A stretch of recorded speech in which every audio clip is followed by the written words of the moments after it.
later this week. Probably even later tonight. Even probably later tonight. We'll see. We'll see how. I always say later tonight, and then, because that's then what told me, yeah. and then it's like, oh, we got to push it back, and they're like, ah. Now everyone thinks that I'm letting them down. So I'm trying to push back that a little bit. It's just we'll need to we'll get some beverages for Buddy. We'll help him stay up late and grind away. Coffee machine in the office. So that's right, we do. Made a latte this morning out of it. It was kind of. I don't even drink coffee. It's a 3 out of 10, I'd say. But really, for machine, pretty good. it'll never replace the barista. Correct. We need a personal barista in the office. If anyone wants to submit an application, please send it over to nallen@ign.com. Yes. Yes. Don't tell them that we sent you. But yeah, we are getting into game number 2 here. This is a NA Royale, which means it's just a little show tournament that we put together, try to get you guys some League of Legends action while we're ramping up for IPL 6 into 2013. A lot of cool things in the works. But in the meantime, we want to make sure that you guys get your fix. 4 teams here playing a single elimination tournament, $500 winner take all. Everything's best of 3, just so that we don't have any randomness happening. FeaR doing really well in game number 1, not quite able to pull out their lineup for the late game, just getting caught a little too much.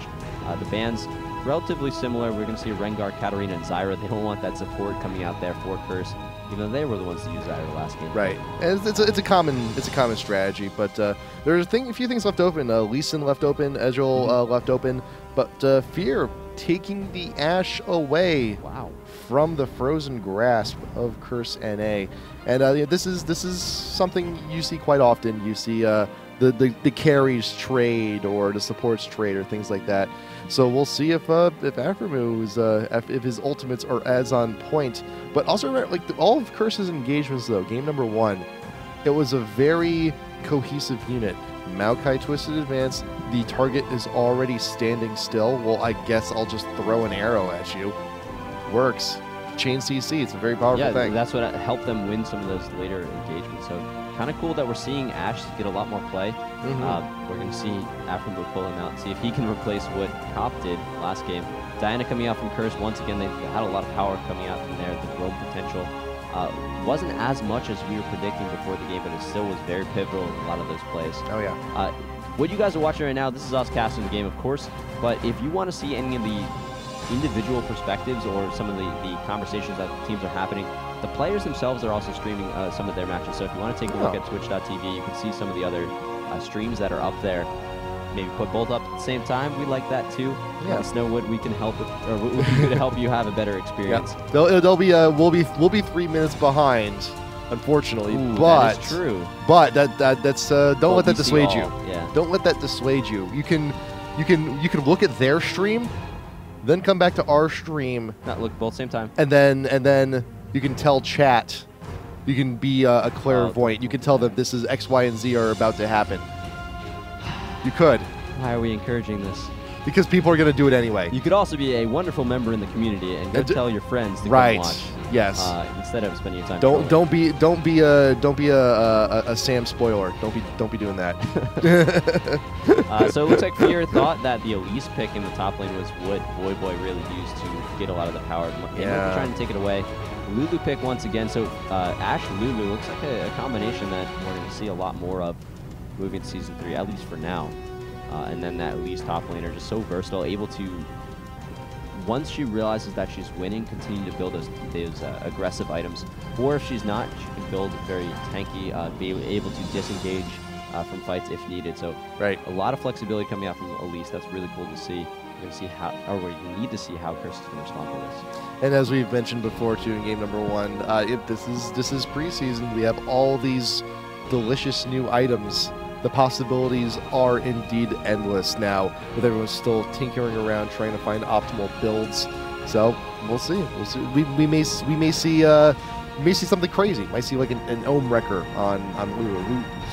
She can hold that staff. She can disable those turrets. Like, no, just bad turrets. That would be cool to see. That'd be funny. That'd be great. Sona and Ezreal pick it up here from Curse.NA. That is still a very strong poke-oriented combo, but remember there were those nerfs to Sona not too long ago. She's a little bit weakened, but still very strong with those Qs once you get in range. If FeaR locks that in, if FeaR locks in that Talon, I could expect maybe 5 Black Cleavers, possibly 6, because Talon right now is the sole reason why I don't play ranked at the moment. And he is pretty... there's a lot of strong champions. But the thing is, everything has a counter to it. If he's going entirely Black Cleaver, he's going to have a decent amount of health, but he's not going to have the ability to be a little versatile in other areas. So there could be a lot of magic damage coming out from Voyboy, well, assuming he's going to go Lee Sin. And well, this is with Diana. Well, this is something you see quite commonly in the raffle stomps here on in ranked and solo queue. So there will be a Talon mid, and it's going to be going up against a Diana. And when you have that was like the big counter to a lot of melee range APs in the mid. Things like Kassadin. Like one of the big counters way back when the Kassadin was just throw Tryndamere in mid, and he would destroy him because he would never be able to farm. So, but here's the thing though, there's a lot of great tools in the kit for Talon to try and abuse those melee range AP mids. But also keep in mind, one, you're going up against Diana, who once you hit level 6 is going to get ridiculous amounts of burst and might early on be able to outburst you. And 2, if we are going to be seeing a Black Cleaver being attached to every appendage. That's a lot of gold. That's a lot of investment. Hey, Talon has a lot of daggers. They could always be Black Cleaver daggers. Man. Talon... Just chucking axes at people. Oh, man. So, everyone place your bets how many Black Cleavers we're going to be seeing this game, because we do have Mandatory Cloud here on Talon, and we may see him just spiral out of control completely, but we'll see. There's a lot to be said. We don't quite know yet, and also remember we may be seeing a few of those on Elise as well. Talking about bets, we're talking about bets. We can't exactly run the bets ourselves. That's true. If you're outside the U.S., you can always head over to DigiBet. Yes. And bet on some of the major matches that are happening. Not this particular one quite yet. We don't have every single competitive League of Legends match out there added to it. But there's a lot of other big events coming up over this holiday break. Oh yeah. You can go try to make some money there, or just be playful with your friends and put something on the line. Put money where your mouth is, and make it so that when you're watching these games, it's not just about who you're a fan of. It's also who's going to make you some money. Yep. Outside of the U.S., 18 and over, please play responsibly. But I wish DigiBet would start doing, well, at least for like the next few days, just over-unders on Black Cleavers on games. That would that would amuse me to no end if they actually started offering that. That would be so funny. That would be so funny. Wonderful side potentials coming out. But looking at the full lineups, it's going to be a very similar thing coming out from Curse. Actually, they're going to have the ability to be very aggressive. They got St. Fishes to kind of allow them to stay alive a little bit longer when they go for those dives. Yeah, going to be different for their bottom lane, but Voyboy is going to fill a similar role with the Lee Sin compared to Elise. And going up against Gosuzuna, he's got a lot of experience with that Elise, so he's going to know what the weaknesses are. Right. It's going to be interesting to see how Gosuzuna is actually going to respond to that. Yeah, you saw game number 1, and it was a top lane. It was an Elise versus a Malphite, and Voyboy was on Elise that game. And one of the big things with Malphite is that if you manage to take out his passive, if you take out his shield, immediately most Malphites will be a little bit more attentive. They will decide to back off until that shield actually comes back up. Fortunately enough, Lee Sin, that shield is at times a little bit stronger and a bit more frequent, and you also get the innate lifesteal once you activate it a second time. So there's an added sustain on top of it. So yeah, and if Voyboy knows how to play against, if he knows how to play against an Elise, he knows how to play as. Is one of his top picks, actually, in the past few weeks. I think he knows what he's doing. Yeah, just a little bit. He is a pro for a reason. He is a pro for a reason. That's why we're here. It's also going to be interesting to see how Lee Sin is going to be counteracting the Zuna's Elise when she tries to escape from a situation. If she still has that mark on her, then Voyboy's just going to be able to jump in no matter where she is flying to. So it doesn't really matter a whole lot. Or he could just fly off the map. It doesn't matter. It's like, oh, you're up there. Well, kick. Just go straight up. Yeah, or the pre-release Lee Sin when he was able to jump into the enemy. I remember that. Oh my God! If you have not seen that video, definitely go check out the April Fool's Lee Sin video on YouTube. April Fool's. That was when it was. That wasn't real. What? No, I think it just happened on that day. Man, well, at Sorry for times, ruining it. at times it feels like it's that broken. Sometimes when you're going up against just like that good of a Lee. Yeah. Froggen's mid Lee Sin. Ah, God, let's not even get onto that. Let's not even mid Lee Sin with 5 Black Cleavers. That'd be. Oh, wow. You know what? I might have to try that then. Just all that CDR, all of that health. Man, oof. I don't want to be getting anybody ideas. That's just now I know. I'm just gonna be like, I'm gonna go home. And I was like, you know what? Maybe I'll play 1 game of ranked. Maybe it'll be fine. And then bam, mid Lee Sin and 5 Black Cleavers. Like, I totally called it. All right, my bet's on FeaR having more Black Cleavers this game. Yes. So if I am correct, you can tweet at me and HatPerson. I am at IGNTorch and tell me that I'm better at that bet. Or you can tell me I'm terrible, whatever you want to do. Either way, we're in game number 2 here. Curse.NA versus FeaR. Curse up by 1 game. This is a best of 3 in a single elimination tournament for the NA Royale. Just a little $500 tournament, winner take all. Just get some little League of Legends action for you guys. Yeah.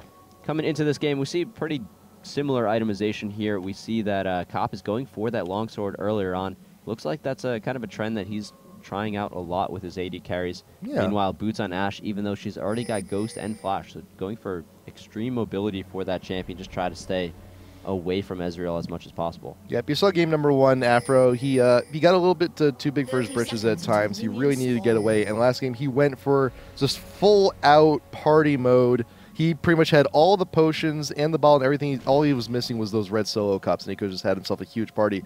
But he drank all of it for himself because he needed it, because he was getting harassed quite a bit.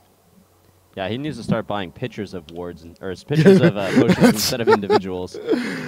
Yeah, just chug the entire health keg. How about that? Ooh. No, that's it for New Year's. They're going to be replacing the bottle with a keg. You're going to have to have something other than crystalline, though. Otherwise, that would shatter. That would shatter. That's a lot of pressure, man. What are you going to tap it with? Man, I don't even know. It's the Black Cleaver. Damn it. Why didn't I think of that? He has Zuna poking in just along a little bit of vision, and does confirm that the wraiths have been taken by Curse.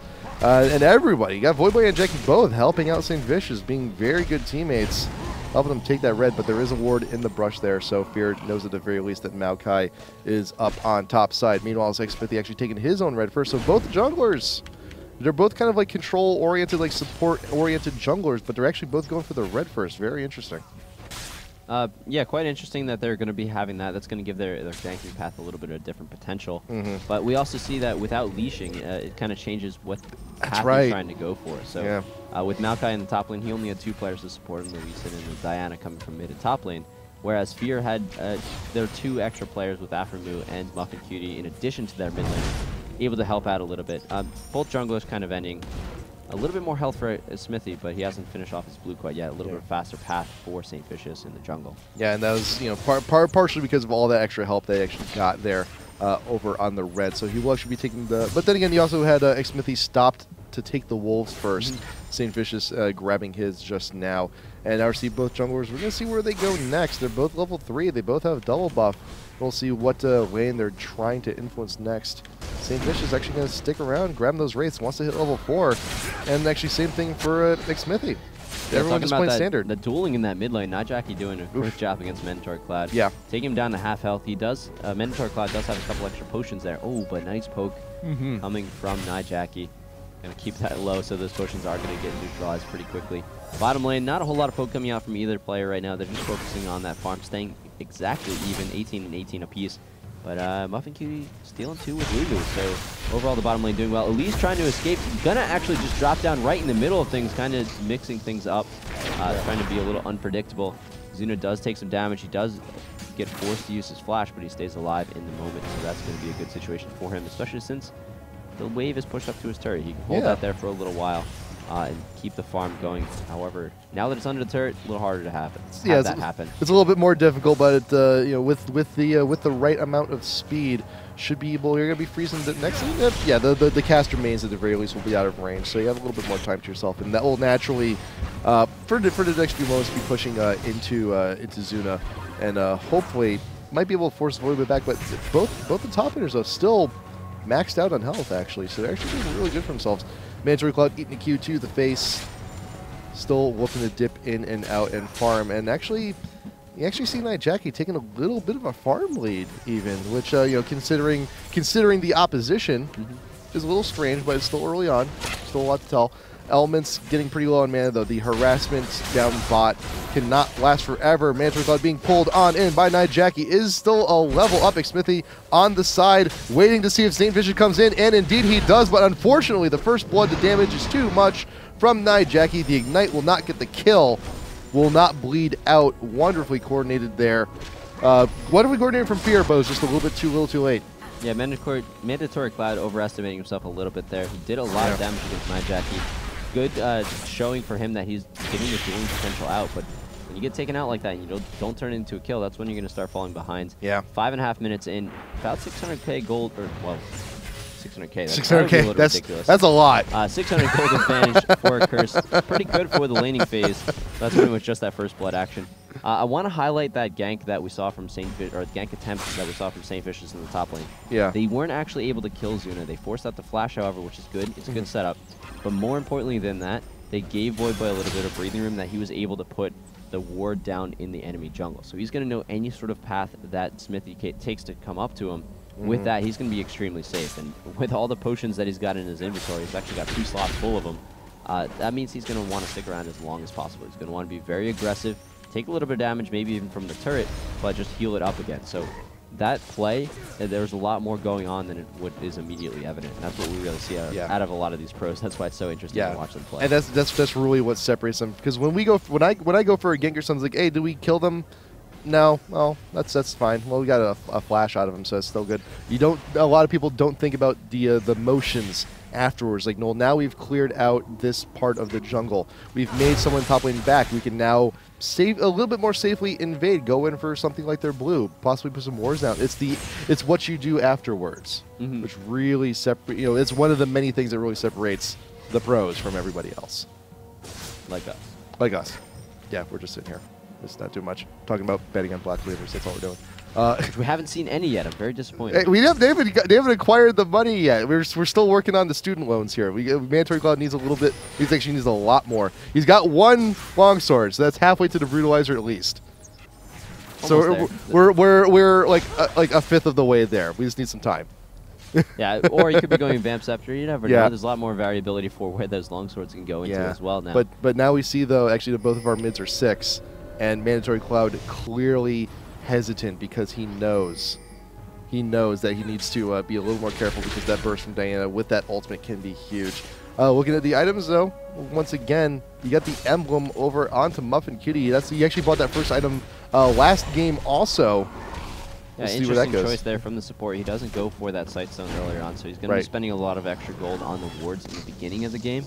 But having that extra aura item, especially for Aframu to be able to start snowballing a little bit more. They're down in CS, but only by 4 between the support and the AD, so not terrible for them.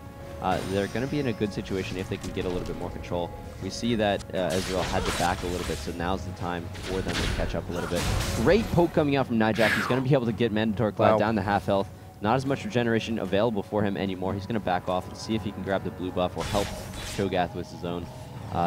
Maybe that's going to give him that edge in the mid lane, so that kill that almost happened could be a kill that did happen. Right. And at the very least, Cloud, after getting that blue buff, he will be able to back, regen, come back to mid full, and we're going to be seeing a lot more raking of those minions. Raking, well, it's actually not raking the leaves actually in the winter now. It's actually snowing probably in a lot of parts of the country. Ooh, look at that. Okay, we got one. Black Creek. We got one. Okay, so Mandatory Cloud, he's halfway there. We just need to finish off to get that Ruby Crystal. That's going to be Black Cleaver number 1. And then he can work on number 2 and number 3. And then we can go from there, and then we get stupid ridiculous. But it's still going to take some time. He's still going to need to farm. He's still going to need that money. But fortunately enough, Nightjackie's actually not returned to mid quite yet. So it's going to be some free gold and some push from ManCloud. But as soon as Jackie appears, it's like, well, you got your ultimate up. It's almost always up. I need to watch out. And a level disadvantage at that. Yeah, sight stones on both junglers. Obviously a trend we talked about in game number 1. take that home with you if you're trying to figure out what your builds are going to be. That's definitely will something to incorporate into what you're doing. Anytime that you would have built a Heart of Gold, Voyboy a little bit slow onto Zuna, but actually a little bit more damage than I think he expected, but could still come in with the second part of the kick.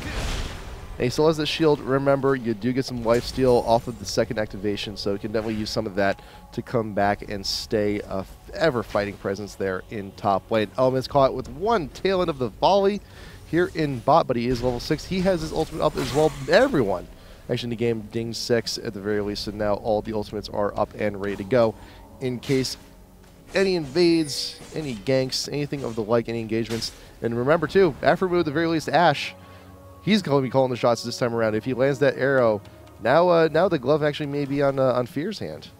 And that's what they're going to be looking for. We saw them take control of the lane, the laning phase, and get some of those early objectives with the dragon, but not able to turn that arrow into anything quite yet. He's just going to go back to lane instead. Mandatory Cloud, the only lane that's actually kind of falling behind for FeaR, something that he can get back up, especially if they get this turned into anything. But no, Nijak, you're going to take very little damage. He's going to be able to turn it around onto Mandatory Cloud. He is forced to escape from there. He's going to do some damage, but flashing under turret, the Ignite is going to finish him off. Not able to keep St. Vicious or Nijaki within turret range. Another kill going to Curse. It's something that we see a little bit too much aggression coming out from Mandatory Cloud. They know they've got damage, but they're not actually able to turn that damage into a kill. Just some poke, and then after they know they're not going to get the kill, they kind of stick around a little bit too long. They need to back off immediately, reassess the situation, get better ward coverage, and then go back in. And Smithy may actually be victim number 2 here, because Nijaki still got plenty of burst, may not have the Ignite, forcing out the flash, but the Q in retreat. Nijaki doing huge plays here. Game number 2, all kills. All of the kills in the game are his. That means that's a lot of gold. That's a lot of gold. That's a FeaR to steal out from his dead body, if they can actually turn him into a dead body. Actually, nearly the entire gold difference here between these two teams is almost all of it on Nijaki's hands. He's leading the mid lane in terms of gold by about 1250. Absolutely huge. Absolutely huge. And that's a haunting, guys. Just on its own, that's the Merc Treads. That's so much gold to itemize so early on, and there is still yet to be Black Cleaver number 1 for ManCloud. And that's going to be delayed even longer, unfortunately. So my bet for FeaR having more Black Cleavers is it's looking like it's going to be coming out true if they don't lose the game before they can purchase it. Voyboy, look what he's got. He's got 2 long swords of his own. Ooh. Interesting. I don't know. What do you think? Deja vu here for Talon in the mid, forced to use the ult to try and get away, but there's still part 2 of the ultimate for Nijaki up. Zuna making his appearance here in the mid. Can the Diana get away? Maokai ult for a little bit extra resist. Twisted advance over the wall. Can at least hop over the wall. Yes, Zuna actually grabbing that kill. Diana got a little bit too big. Too long. He's going to be dealing a lot of damage. Voyboy coming out big in this potential, but we see St. Vicious being a little bit unsure, and the Ashe arrow comes from across the map, gonna slow things down a little bit. It could be anyone's fight here, but it goes in favor of Curse for that last fight. A 2-for-1 overall in favor for them. 5-1 is the kill score on the board. 13 minutes in, that's a 2,000 gold lead. Pretty sizable for them, seeing as they haven't taken down any turrets yet. But in the top lane, it's gonna get a little bit dangerous there for Zuna. Gonna be falling a little bit further behind Voyboy. What we were talking about before is they were keeping the lanes even except for that mid lane. But now top is starting to take a little bit of advantage of that because they know they can bring Voyboy from the top lane down into the mid lane, get him some extra gold, get him a kill, turn that into a Black Cleaver for themselves. Oh, yeah. And Aphromoo, granted, that was a fantastic arrow from bot. Wonderfully on point, up St. Vicious right as he was trying to get away, but the damage wasn't there. The damage simply wasn't there. Maokai's a little bit too far away from the fight for FeaR to actually re-engage that. So just a little bit earlier, just like 5 seconds earlier, while they were fighting in that side brush, if that landed, that would have been amazing. But unfortunately, that was not to be. And I think right now, Mandatory Cloud, he's got to be thinking to himself that right now, farming in mid lane is going to be damn near impossible. You see Voyboy top lane, he's pushing up quite a bit, and you see the resistance from Curse's bot lane. Oh, he just got that blue buff. Don't lose it yet. That thing's, you don't want to lose it. That was a gift. That was a gift from Smithy to you. How dare you waste it so fruitlessly? Yeah, Curse doing a great job of having the ability to jump out from the bushes and just start initiations that FeaR is not expecting. A really good ward coverage coming out from Curse. Not quite as much coming from FeaR, except in this bottom lane. The bottom lane from FeaR doing a pretty good job so far. Only down by, well, 12 CS. That's actually pretty big for ADs, but the gold differential is only about 60. Not that big of a deal. That's what they want to be having happen right now, especially since they're moving into what could be a Bloodthirster, but what we saw last game is they went that Vampiric Scepter into the Infinity Edge. Wouldn't be surprised if we see the same thing coming out from Ashe based on all the items and summoner spell she's going for as well. At the very least, to see Cop, he got his Phage, and it's actually even before. Oh wow, nice cleanse coming from Cop to take out the arrow stun. Flash force from Elements, but Mandatory Cloud still hungry. Wants this kill, does actually the kill onto Sona. Gonna be going to Ashe. St. Vicious looking for the twisted advance. Still gets the kill onto Tal. Muffakiri regretting his decision, and that is going to be a 2-for-1 now here in bot lane. Granted, Mandatory Cloud doing the right thing, going to other lanes, trying to get kills elsewhere, but the coordination from Curse is just too good right now. Yeah, this coordination is what we were talking about, expecting from them in Game 1. Diana able to just roam so much, able to go up to that top lane, help secure kills, getting down to the bottom, turning something that looked like it was going in FeaR's favor. But once again, like, Curse is just responding to everything beautifully. They predict what's happening. They used a little bit of bait. Elements almost got out of that. It was the final ability coming out from Aframu that was actually able to kill him. But in order to get that final ability, he was so far out of position that it was more kills in favor of Curse. This is what you want to have happen. It doesn't matter if you die, as long as you're trading it for something that's an overall gold lead or experience lead for your team. Exactly. It's just, remember, this is a team game. This is not, it's just because they call it solo queue doesn't mean that you're on your own. You have four other. League. It's a league. People. It's a group. It is a large assembly of people. Elements with the slow down on the Afterview, but regretting the decision. Mandatory Cloud. This time it's a little bit more of a convincing kill, and Elements had nowhere to go. Kick in the brush. Boy kicks Zuna backwards. Alley-oop from St. Vicious on a twisted advance. Nice kill onto Elise there in the top lane. And Ezreal using the ult down bot just to clear the waves, just to keep the pressure off. That was a nice play from Boy. Maybe we're going to start to see a little bit more Sightstones coming out from Lee Sin top players, able to drop a ward behind the enemy, jump to it, and pick them back. Great play. We've seen it before, but just not as nice. No. That was almost textbook right there. It's something that it looked like the Elisa was going to be able to get away, had full health, but it didn't matter. No, it did not. Unfortunately, did not. But man, it's just still though. Whenever you see high caliber Lee Sin plays like that, it's just always flashy. It's always entertaining. Like that's why you see so many Lee Sin videos on Reddit, just because he's just a flashy dude, even though he can't see. I mean, who knew? Who thought? Well, the less you see, the more flashes you can have go on, and it doesn't. That's right. That's right. You know, cool guys don't look at explosions. Cool Lee Sins don't look at anything. I can't. That was perfect. I don't think you can put it any better way. You really can't. I am quoting you on Twitter on that later. That was just too good. Feel free to quote me, even the dumb things I say. No issues with that. I say a lot of dumb stuff. I say a lot. I've actually gotten probably a little bit too famous for saying dumb stuff, but that was classy. That was good. Meanwhile, Cop is going to be pushing down this bottom lane, keeping things going for Curse. They realize that they're not completely unstoppable at the moment, losing some kills here and there to FeaR, but they have the lead of the game overall. They have control of Dragon at the moment. They need to start turning this control into turret kills, though. They need to snowball that gold lead a little bit further. They got a little over 3,000 gold. That's absolutely sizable for 18 minutes in. Oh, yeah. But it's not something that unthrowable, as we call it a lot of times. So Zuna gonna get caught once again here. A lot of damage coming out. He's gonna jump up, see if he can stick with Smithy. St. Vicious is gonna stay extremely low, and the Ignite's gonna finish him off. That's a kill for Elise, but it's a trade, in fact, giving another kill to Nijaki.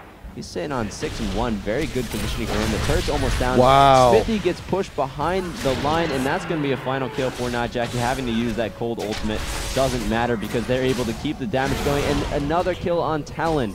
If he had not dropped so many kills earlier in the game, that would have been a little bit different in that situation. But this is what Curse is looking for. They're able to go through the enemy jungle, steal away the buffs, keep control. The top turret's already down. The mid turret's going to be falling very soon here, possibly even to minions, and the bottom lane is starting to get where it needs to be for Curse. Elements with that Sona is not too surprising, seeing him floating around in a dress, playing some music on an arcade stick. It's fine. It's fine. No judging here. But just that mid kill. You see, this is why Lee Sin is such a huge threat. This is why Diana is such a huge threat, because they are so mobile. Flash, I don't care. I already got my Q mark on you. I'm going to follow up. Diana, I got my ultimate. I'm still going to follow up. You cannot escape me. And that is really where that strength lied. That was such a wonderfully coordinated dive, and still got out just in time. And Mandatory Cloud, since he's been so denied this entire game, really, he's 2 levels behind Jackie, and he could have gone in on that. He could have, but when you're doing a tournament like this is a single limb. Remember, this is the winner take all. There's no prize for second place. Be a little bit safe when you're doing stuff like this. Arrow not landing once again there in the mid, unfortunately.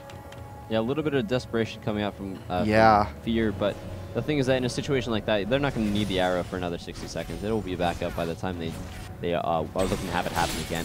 It was a risk there. If it hit, that would have been huge for them. Jackie would have been able to be taken out. With that, they would have been able to push out for a turret, and that would allow them to get back into this game. Yeah, didn't quite happen, unfortunately, for them. It'd be nice to have that arrow, but they can also wait. A little bit of a pause coming out. See what the players need. Yep. And also keep in mind too, it's level 2 in the ult for Ashe. Aphromoo, he only has to wait about a minute and a half to come back up. Granted, it'd be excellent to have when you're trying to pressure down a turret. Everyone mobilizing here at the 20-minute mark, trying to get something like that. But it would have been a good catch if it just happened to land on Jackie. But again, the arrows not landing their mark here.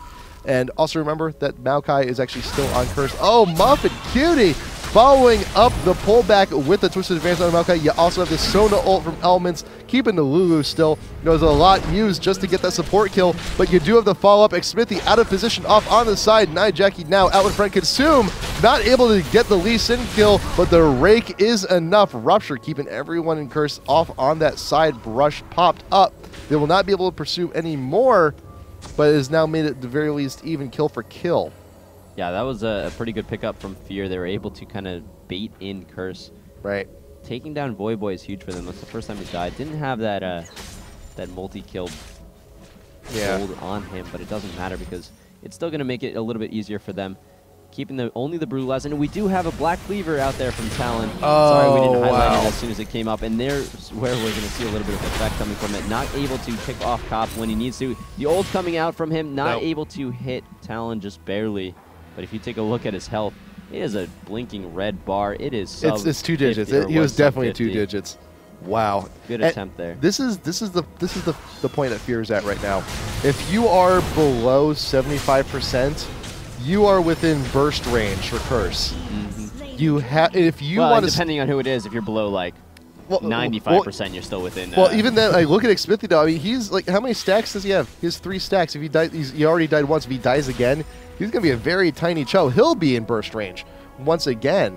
And basically, right now, if they want to stand a chance in these fights, they need Xmithie to be tanky. They need him to have a lot of health out there in the front line. So at the very least, once Curse unleashes on them, he won't immediately die. He'll at least kill some time for the rest of his team.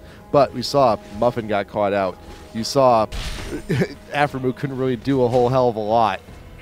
This is a very, and even then, all you need to do, this is why you have so much like single target. This is why these pick-off teams work so well, because you have the capability very quickly, sometimes in under the course of a second, to turn any fight into a 4v5.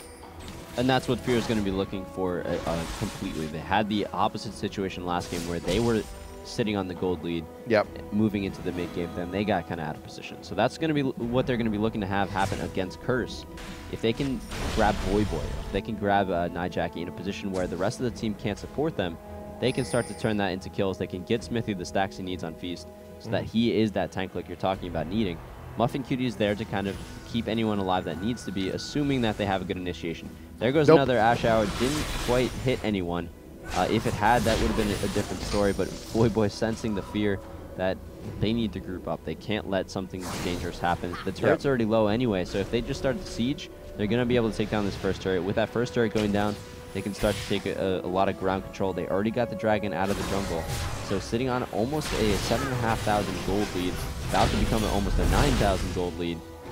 with one more hit on that turret. That's pretty good for them 24 minutes in. Oh, yeah. That means that any fight that goes even slightly in their favor is a Baron potential. Pretty much, yeah. And they have quite a bit of damage to do it also. Because Voyboy, well, he's got a Black Cleaver. You have Diana, tons of bursts, tons of sustained damage too with that passive, especially on the neutral creeps. And Ezreal, I mean, he's Ezreal. He's just a plain out boss. And you see right now, Curse, they know the position they're in. They know they can try and force the advantage here. Saintfishes should actually be finding out Ward in the brush too. Very well done. And they might even attempt it here. Saintfish is cleaning the pit. Knows it's empty. He has his oracles on for at least another 3 minutes. But Muffin Cutie gets caught out with the Q. Knows he needs to put that turbo on and get back to lane, get back to safety. Chugging the Nas to run a little bit faster. Yep. Zoom forward, especially with your wand facing outward or staff. Yes. I don't know what. I guess it's more of a staff. Yeah. Kind of like a candy cane. See, that's a Christmas skin opportunity. Well, next year. Next year. Christmas 2013 Candy Cane Lulu. How about that? I wish you could buy like different elements of skins. You could buy a different weapon but keep a different skin. I would want Scion's axe on Teemo. With pulse fire Teemo. I just want Teemo to have a weapon that is bigger than he. That's all I want. Well, that's not hard. That's yeah. Xmithy now leading the charge. He's tearing the tank up, but once again he's almost back up to full stacks. And now the arrow is up from Aphromoo. They could use it in a defensive manner, which I think is their only option at this point. Because remember, when Ashe was on Curse the last time, they had at least someone to start the fight. They had Maokai with the hard initiation, and he had the Ashe arrow, not to initiate, but to continue the CC to keep the fight going in their favor. Right now, FeaR, they're using the arrow, just shooting and praying and hope it lands on someone meaty. And it's just simply not happening. They really need to take out Diana. That needs to be their focus, but the Zhonya's Hourglass is going to make things that much harder for them. Once Diana's removed from the fight, that's 10 out of 13 of the kills. Right. So a lot of gold is sitting on Diana.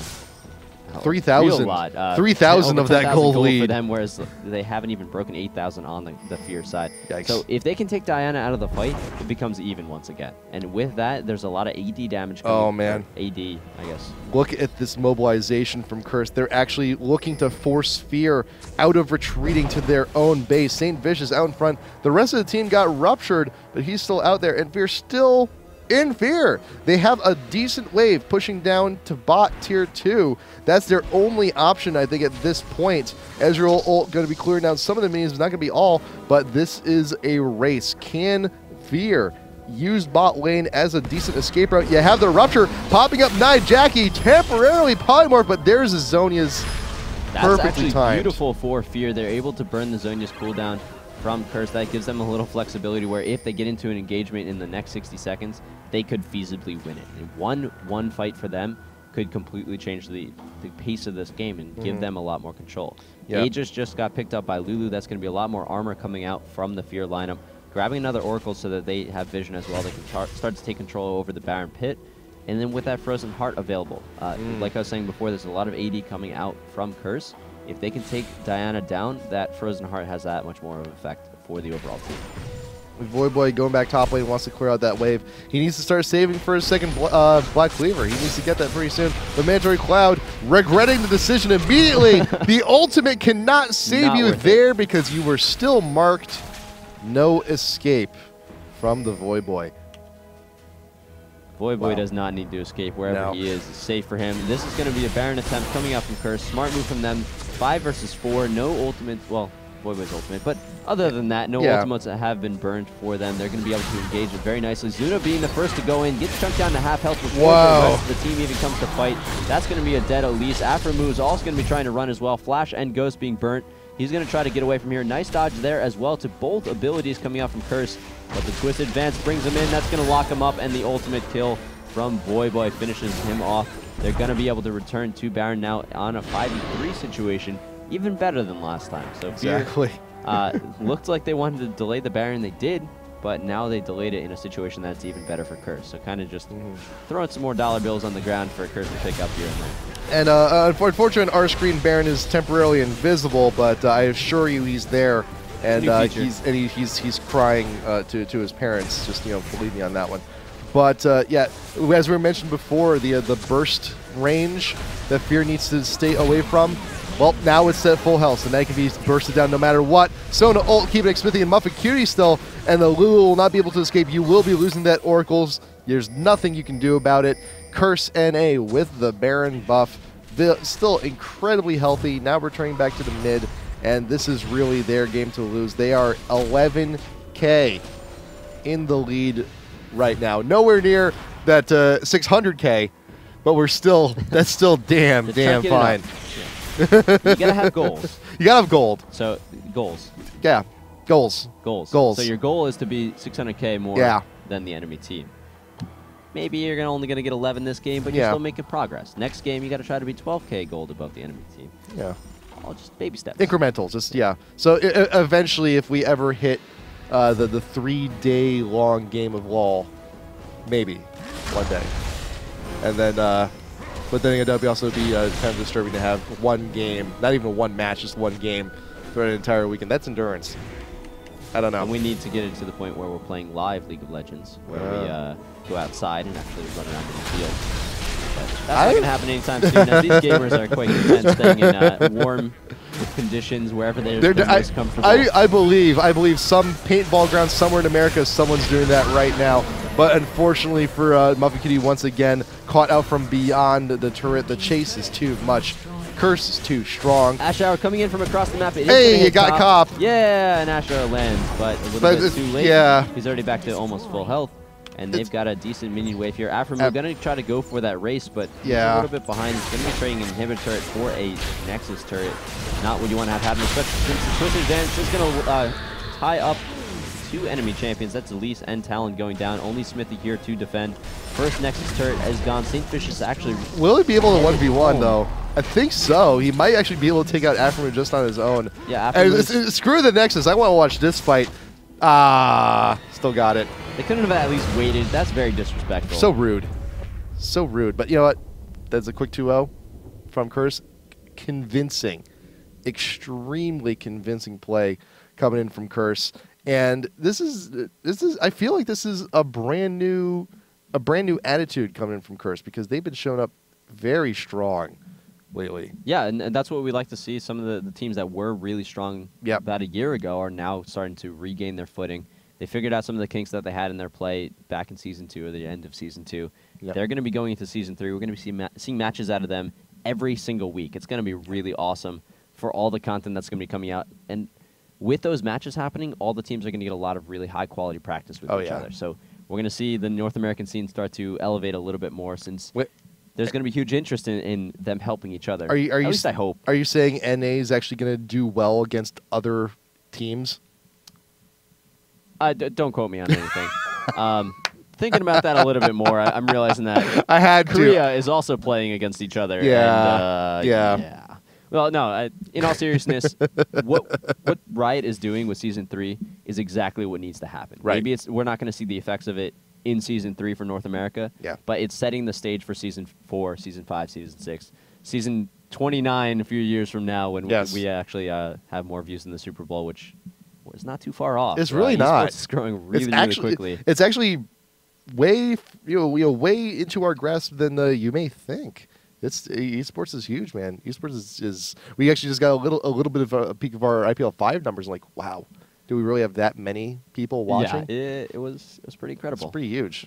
Pretty big. And the more that we build up these not second tier, but tier 1.5 tournaments, the greater we build up that tier 1 tournament with the S-class players in Riot Season 3, and then all the other games that are starting to build up esports and learn from all the great things that Riot's doing. It's just, I don't know. I always talk about it. I'm just super excited. Coming into work every day is just... Esports, man. Yeah, it's amazing. If you're looking for a job in esports, first get a degree. Yes. And almost anything can be applied to esports, but then start seeing what you can do to help with the community. Volunteering is the easiest way to start getting in, because you learn what the needs are in the industry. And then after you volunteer enough and you know who's around, there's a lot of paid positions out there as well. You can actually make a living working in esports. So that's how I got here. When I was younger, I was like, I just want to play games. So I thought, all right, game development. It's not only just game development now, it's the entire industry. Right. Lots of different opportunities for a lot of different types of people. you should get involved in esports. You should get your friends involved in esports. You should get your family involved, especially over this holiday break when you're heading home. Maybe you're coming back from college. Not everyone's seen esports. Not everyone's even heard about it. So spread the love. Also, let us know how we can continue to improve for you. In the meantime, though, we're going to go for about an hour break. We're going to come back with the continuation of this NA Royale of CLG NA going up against what used to be called Quantic. Team X, I guess, is what we'll be referring to them now. But we'll see you guys in about an hour.